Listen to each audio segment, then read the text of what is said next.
But is there an ongoing arms race between sort of like the P2P community and these companies? Because I'm sure Media Defender aren't the only one. I mean, there are other people out there who are making good money out of this. There's a lot of these companies out there. And what sort of tactics do they sort of resort to? Has anyone actually tried to directly He knows this better than anyone.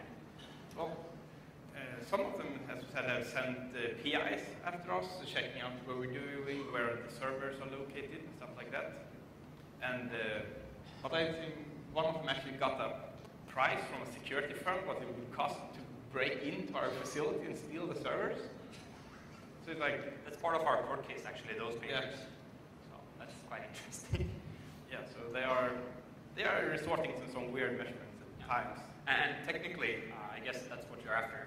Yeah, I mean, that's what I find really interesting, is this technical arms race. Yeah, well, of course, everything's going to be more and more encrypted.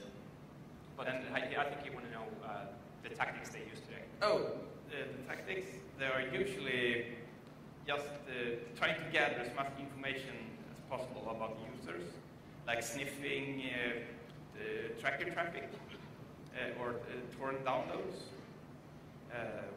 They are also connecting to the peer-to-peer network and downloading. And they try to, not DDoS, but basically they want to connect as many peers to overload the systems, which they do quite, I think they managed to do it quite well on the smaller trackers because they don't have enough servers to actually cope with the amount of connections. Do you see any kind of attacks, actually direct attacks against the depends on what you themselves? Depends on what you mean by an attack. If I would drop all my firewall rules on the tracker, I would get thousands of connections a second just from them. But usually I'm pretty good at finding the nets they are using and firewall them. That's a problem for them because they have to change IP addresses constantly. But usually they are easy to spot which one of them, and sometimes they even put the correct information in the error in the right database. Why? But yeah, so they are quite easily tracked and blocked. And it's so funny because I remember when Media Defender was at their height, it was so fun to read their email afterwards because I know that we found some networks and they had so much trouble finding new networks, getting new allocated IPs. So when we blocked them for it, we were just going through the tracker traffic and saying, oh, that network, we need to block that and that and that. Then they had to work for a week to get new networks, like actually working, sending paperwork, faxing papers, and then we just block them again. So it's been really hard work to do. So you don't see people trying to, like root your servers or your routers or anything like this? Well, probably there's a lot of attacks on it. I haven't. Yeah, usually I don't. I just see DDoSes in the graphs. Oh, that's an extra 50 megabits. I wonder where they came from. Yeah. But usually they don't affect all that much. No. And I don't think they go after. Maybe they try hacking us or whatever. But those people, there are probably people that own half of our boxes or whatever.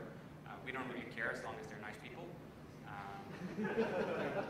But I don't think they have any, that they have any way into our servers or bypass our system. So I think the closest thing I know that we had for a security breach is again, Debian user generated SSH key. But where nothing bad ever happened. We had one SQL injection. Yeah, that was your fault. So I can blame you for that. We had one SQL injection on Pirate Bay, and someone got the hold of the database, and I think they were quite angry because all the passwords and email addresses were actually encrypted with AES. So we had that extra line of defense behind the database. So yeah, we try not to have too much information about users anyhow. We don't log any downloads. We don't log your usage on the tracker system. We essentially just keep your... Yeah, we log the IP address for 12 hours for spam protection. Yeah, something like that. So yeah, there is not a lot of information to gain from us anyhow. Thank you. Yeah, you're welcome. Anything more?